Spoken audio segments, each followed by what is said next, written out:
but one that, I mean, John made for a reason, and we'll see how that goes, as we are going to see the leads from John sending out the Incineroar and Ursaluna versus Liam with their own Ursaluna and Gholdengo. Wolfie-Con, Incin, eat your heart out. Two of them on the field right now, and both kind of opting for that Incineroar support with a big special attacker on the field, but obviously that big Ursaluna with Earth Power on deck is a dangerous thing to that Gholdengo. Yeah, so Gholdengo giving a chuckle, screaming that it's in danger right now. Super effective moves can come out from both of John's Pokemon into Liam's Pokemon. That Earth Power from the Ursaluna or a Flare Blitz or knockoff into the Gholdengo all would do a devastating amount of damage, and where Liam kind of put a lot of their offense immediately in this game is immediately met with two Pokemon it doesn't necessarily want to see. That coming out on the side of John Lyons. Liam going for that fake out, getting blocked instantly. It seems like it might actually be a different, if this might have been just straight up knockoff into the Gholdengo, where the Nasty Plot does go up. It's just going to be a straight and Flare Blitz into Gholdengo, who takes about 2/3, maybe a little bit more of that health right there, and gets a little bit of an extra on that burn. Yeah, so that's a full quarter of damage if I'm mathing it out right, and with that burn even more. You know, the Intimidate saving it this turn from getting one hit knocked out, but, you know, going for that Nasty Plot here, yeah, you're going to be able to get damage out on this turn, but with the Focus Sash on the Ursaluna and with the resistance from Incineroar, I can't imagine Gholdengo getting a ton done this turn other than chipping Incineroar down low, getting the Ursaluna down to its Focus Sash, and then it's a matter of how fast is this Incineroar and how fast is this Ursaluna, as we do see exactly what I said come out. And now we are at the wills of how these Pokemon are trained to see what the outcome of this turn is going to be. Check the speed, and it is going to be Liam's Incineroar barely edging out on this race and taking out the Ursaluna by the skin of its teeth. Here comes the parting shot directly into that Incin. Would not have worked on Gholdengo. That Incineroar is going to retreat back to John for now, but that's a big loss from getting your basically your main damage dealer knocked out that fast. So we are going to see the Sneasler hit the field for John, and I would have to imagine John probably not going to want to give away a ton of information about what's in the back. Probably going to send that Incineroar back in. I'm wrong. It's the Dragonite that's going to hit the field for John alongside that Sneasler, with the Sneasler able to outspeed the Gholdengo and use, well, it actually cannot hit this Gholdengo thanks to the two moves it's carrying. It's not carrying the acrobatics like Liam's is. It's not carrying the throat chop that it ordinarily would on more offensive sets. Instead, with Close Combat and Dire Claw, not going to be able to touch this Gholdengo here. So I'm curious to see what John's strategy is on this turn. I would imagine I would imagine you probably are going to have to take the loss with the Gholdengo, but that is a big Ghost Terra in there, because I feel that a good idea would have been trying to knock out the Incineroar. But that Ghost Terra is always a risk of hitting close combat, and just like that is not going to affect Incineroar, who is now a Ghost type. But Dragonite is going to Scale Shot and pick up this KO in exchange for a drop in defense, an increase in speed. And now Incineroar is the only one left, but Dragonite looking like it's in a good position here. Yeah, so a really interesting interaction that we just saw. Gholdengo traditionally, I mean, naturally outspeeds Dragonite, and depending on how the Pokemon are trained, I mean, clearly we're seeing that John is either a very fast Dragonite or Liam is a moderately speed Gholdengo. As we did see the Dragonite outspeed there, get the Scale Shot off into the Gholdengo. How to make it rain gone off there at +1? I have to imagine that the Sneasler would have gone down, and the Dragonite certainly wouldn't have appreciated it, although it is the multi-scale. But we are going to see Liam get their Incineroar off the field with the parting shot. I don't remember which target it hit. It double hit into the Dragonite. So Dragonite's now at -2, which is not a great place that not a place that Dragonite loves to be, especially as a Pokemon that likes to hit physically. Sneasler's at -1, and it's a pretty good state for Liam right now, because you were forcing basically somebody to come Yeah, so that Sneasler actually had its White Herb activate from that Intimidate. So Liam activating that for them. But either way, getting that Dragonite's attack lower, getting the Rillaboom out on the field for Sneasler to come in, activate that Grassy Seed, get its Unburden activated, and even more importantly, a little +1 to its poultry defense. Yeah, and not to mention Sneasler's special defense stat itself. Not that it's influenced much more in this game, but its special defense stat is nothing to laugh at. It's about base 80, I believe. Really? Yeah, it's pretty good. Huh. So, especially like you'll start keep being up in positions that you kind of think the Caesar would feint to. But now, taking a little bit more from that defensive boost, it's gonna be a little bit harder to pick up a KO from a Pokemon who is traditionally known as one of the less bulky ones. But that Dire Claw does come out, and it is going to activate a sleep. 777 on the slot, and there we go. Rillaboom is a good night. Yeah. Say good night.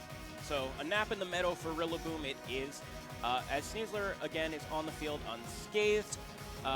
However, next turn likely going to be rather scathed, as Rillaboom's in a position where it might just get knocked out by another Dire Claw, so Liam's going to have to consider switching in the Incineroar here, dropping the attack of both Pokemon, and has to figure out what they want to do with their own Sneasler here. Do they Acrobatics into the Sneasler to get some damage off? Do they go into the Dragonite and go for their own Dire Claw rolls?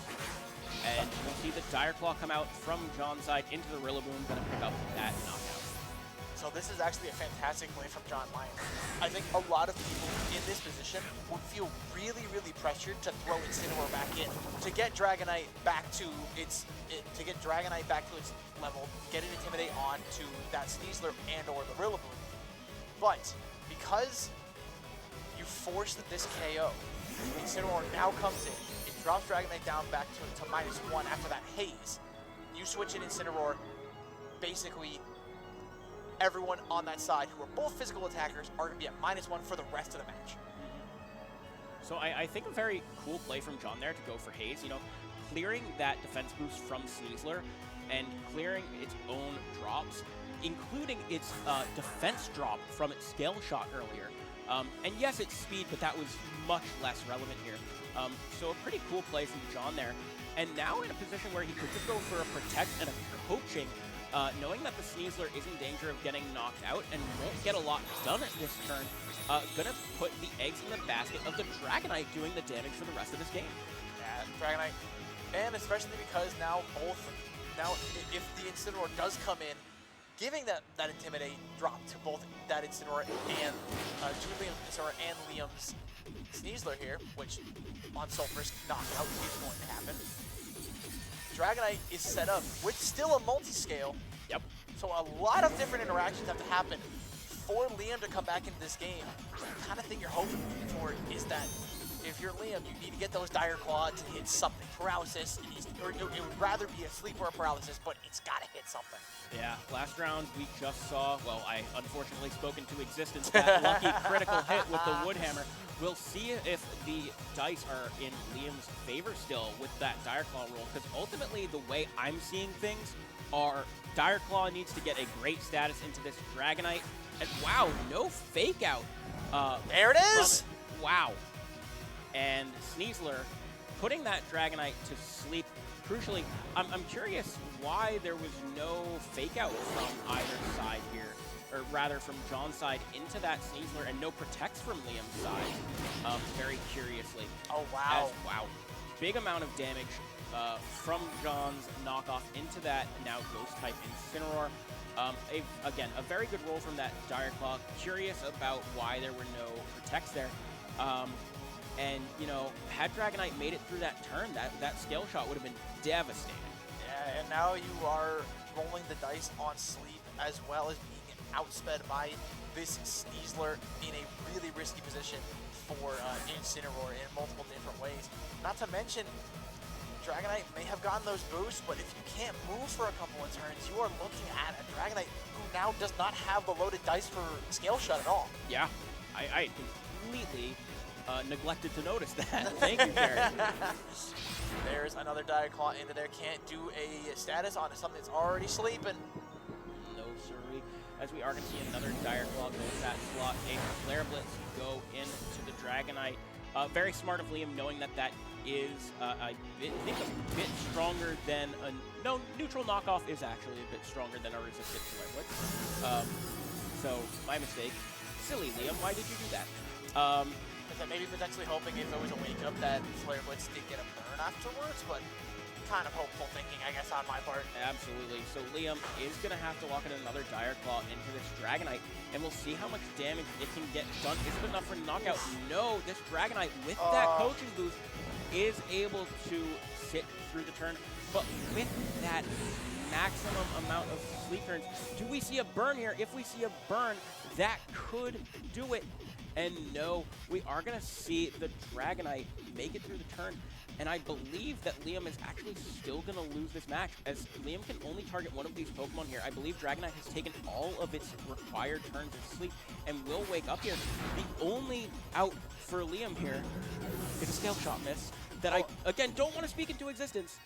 There's the wake up, and Scale Shot is incoming, and it is going to connect, and John, by the edge of tomorrow, somehow gets away from getting slept on his Dragonite to take this game 1. Yeah, really interesting game there. Wow. I mean, I'm not sure what there is to mention. Let's recap, right? The Golden Go on turn 1 was immediately threatened, and Liam did not do a whole lot about it. Just said, I'm going to make use of what I have right now. I'm going to get off a Nasty Plot. I'm going to go for a Make It Rain. And that worked to some extent. But once it was off the field, that offensive pressure was pretty lacking. You had Sneasler, you had Rillaboom, but into a Dragonite, I mean, other than that Dire Claw sleep, you weren't getting a lot done. Yeah, and I definitely think that it was most likely the correct move to just leave the Dragonite on that sleep turn. You have to, in that situation, especially because Incineroar is still up, has a decent amount of HP left. Can't miss. Can't miss. Has access to a base 120 move, even with a recoil. You have the ability to knock that Pokemon out, and I think rolling the dice on that turn 1 wake up is probably safer than consistently just trying to whittle down that Dragonite that you can. Yeah. If he does wake up, takes it out anyway, versus knocking out the other Pokemon and actually doing more damage once you have a little bit more leeway from that Incineroar. Not to mention, that Dragonite still did not have loaded dice. So yeah, that Scale Shot could have been done after 2 hits. Could have been, depended on how much damage it needed to get done, but absolutely. And let's shout again, the difference between these two teams is one Pokemon, the Dragonite and the Electabuzz. We did not see the Electabuzz from Liam's side, and I think that's the right call. I don't think Electabuzz does a ton in this matchup, looking at John's team, whereas Dragonite does a ton in this matchup, in the way of handling this Rillaboom a bit, able to get the speeds off. And I think one specific turn I want to shout out that I think won John the game was that very, very bright haze. Yeah. Hazing Dragonite to clear its own attack drops, the defense drop it had. The defense drop was probably the most important part, because had we seen that same set of turns play out, that Sneasler would have KO'd the Dragonite. Absolutely. And as well as the coaching coming in that next turn, mwah, Yeah, Chef's fantastic. Kiss Absolutely allowed beautiful. Sneasler to not KO it in the 3 hits plus a knockoff that it went through. Yeah. And maybe had the knockoff come out from Liam's Incineroar into the Dragonite, it would have been enough damage instead of the Flare Blitz. Not sure, it's a marginal amount of damage different, but could have made all the difference in the world in the end of that game there. Yeah, John Lyons is an incredibly smart player and has been making moves that it's kind of like you see it and you go, okay, and then the next turn happens, you're like, okay, I completely get it, completely got it. Yep. So we are going to see a switch up of leads here. We see Rillaboom and Golden Go on Liam's side of the field, not that Incineroar. And John, we see the Rillaboom instead of the Incineroar. So 2 Rillabooms instead of 2 Incineroars. But that Blood Moon Ursaluna still hitting the field. I mean, John pretty confidently going for a fake out there into Liam's Rillaboom, although looking at the Grassy Surge interaction, which one activated first, probably knew that he was faster, Yep. Or at the very worst, a 50-50. And either way, if you're going for a fake out into the Rillaboom, you're going to stop the big damage going off into your Ursaluna Blood Moon. So I am curious where John's going to take it from here. And I'm also curious where Liam's going to take it from here, as that looks like a very, very fast Rillaboom with that drum beating, able to drop the speed of the Golden Go, a high horsepower, expecting a switch possibly, and the Earth Power is going to stop this Golden Go from moving in this game at all. That means that's max speed Rillaboom, right? John's? If we are acting in the idea that this Goldengo is also trained for speed, one would have to imagine. Yeah, then yes, have to think they would be 1 speed point difference. I mean, I don't know, and I'm not about to check and find out, but yeah, no, that's very interesting. So that means that he did that fake out with full confidence in that speed. And now that Goldengo is down, you really do struggle to take out this Rillaboom on the side of John Lyons. Absolutely. I mean, without that Goldengo, you don't have anything that resists Dragonite, assuming it is in the back because it did so much work last game. You can keep intimidating it, and maybe Sneasler can get a Dire Claw roll onto it. But this Goldengo really needs to stick around for Liam, and I think just letting it drop this turn, maybe not anticipating the Rillaboom to be that fast. I don't know. I think Liam really had to get this Pokemon out of harm's way and didn't do so. Crucially, we're going to see that affect the match from here on out, and I can't imagine Liam comes back from this. And more Incineroars on the field again. Maybe going with the protective there, and that was a fantastic move because that Woodhammer did have Heibay's name on it, but unfortunately Heibei said, "I'm gonna scribble it out." But Incineroar getting a little bit of chip damage in there onto John's Incineroar. Not a ton of great movement on Liam's board, but for John, that is a fantastic turn.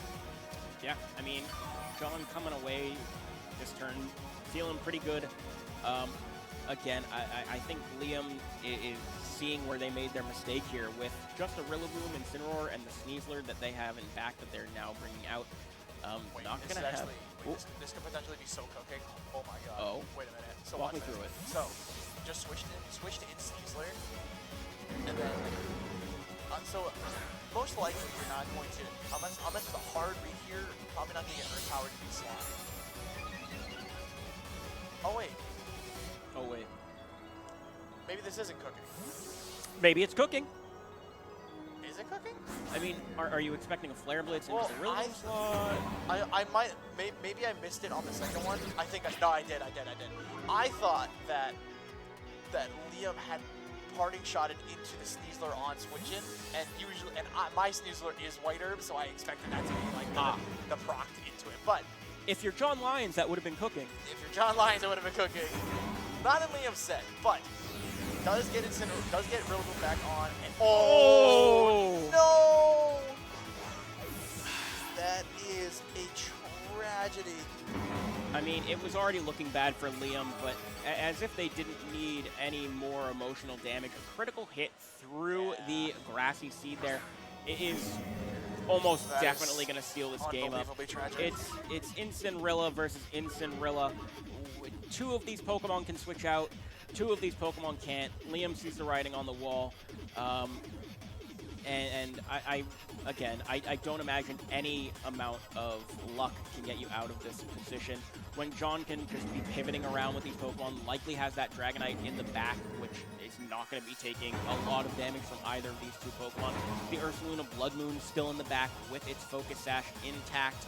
Although we did see Liam's Incineroar move before it previously, we are going to see this one play out as John is going for the Terrassalization on his Rillaboom, and now it's really not going to be taking any damage from either of Liam's Pokemon unless they targeted it with a high horsepower and a Flare Blitz, possibly calling the Terra. but I can't imagine even that is enough to KO. That looks like it's also going to drop the speed potentially. The Flameless is going to go into John's Rillaboom and take almost nothing out of that. And if this speed drop is enough to drop him, so that means John Cinever goes first, dropping that Rillaboom into the very, very low health range while getting off his own high horsepower. But again, there's still 2 other Pokemon in the back for John Lyons. Yeah, and that drum beating paying a good dividend there. Just saying, okay, I now have the certainty of being faster on this turn. I'm going to be able to get off my Flare Blitz before you can move, and your Rillaboom's the one Pokemon that could be in the way of me winning this. I did misspeak. The Ursaluna had taken some damage, so the Focus Action wasn't intact, but nonetheless, it just wouldn't have been enough. Liam is going to forfeit this one. Really unfortunate critical hit there. But again, I do think John was in a very commanding position after taking out the Golden Ghost so early on. I think Liam will review this set knowing their very, very blatant mistake in letting one of their key offensive Pokemon just go down so quickly. Yeah, Goldengo was not the money man today, unfortunately, and both times that it came out onto the field, it really did not stick around very long, Nope. and that is the worst possible thing you can do with a Pokemon with the offensive potential like Goldengo. But beyond that, the critical hit probably mattered at that point, most likely. So I think it's a thing that you can kind of take of like, it's the game. Sometimes that kind of thing's gonna happen. It definitely didn't help. There was definitely outs from that point, given it is the beloved Sneasler. But either way, it was a back foot uphill battle from there. Absolutely, though. And, you know, they'll have to go back to the drawing board and see, okay, how do I beat a very similar version of my own team, but with a Dragonite? Do you alter things? What do you do? Yeah, that Dragonite was fantastic, too. Yeah. That was, like, perfectly operated from John Lyons, and not to mention, like, a lot of Dragonite players seem to love the Terra Flying Terra Blast, you know? Yeah. But John Lyons running just singularly the Skill Shot and then having 2 fantastic support moves and still operating it like an absolute behemoth is a fantastic testament to how good he is as a player. Yeah, it's that Regulation H Dragonite special. 1 attack, 1 speed control, 1 irritation, and 1 protect. Absolutely. But yeah, well played to John, and we will see him moving on to finals. Into finals. After a brief word from our sponsors. It's not a sponsor, it's just a screen. And viewers like you.